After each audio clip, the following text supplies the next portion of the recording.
La Commission nationale de contrôle de la protection des données à caractère personnel a reçu jeudi les représentants d'Amnesty International Maroc. C'est dans le cadre des auditions qu'elle est en train de mener à son initiative concernant les allégations techniques non prouvées formulées par Citizen Lab, Amnesty International et Forbidden Stories.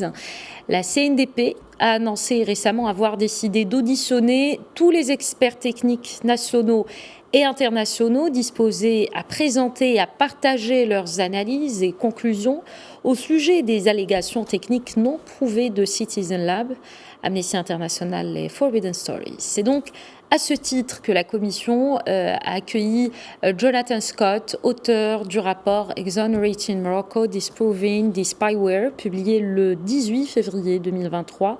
Je vous propose d'écouter Jonathan Scott.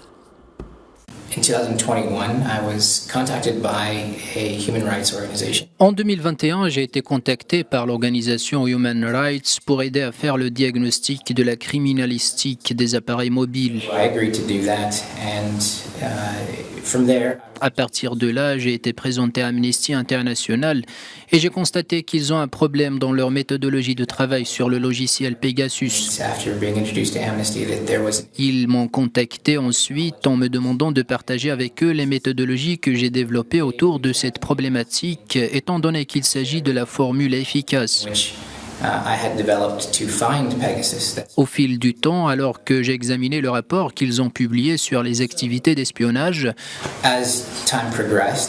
je me suis rendu compte qu'il n'existait véritablement pas assez de preuves scientifiquement parlant qui soutiennent leurs travaux. J'ai commencé à en parler. Bien évidemment, il ne s'agissait pas d'une affaire connue à cette époque-là. Et en 2022, j'ai publié mon premier rapport à propos de ce sujet.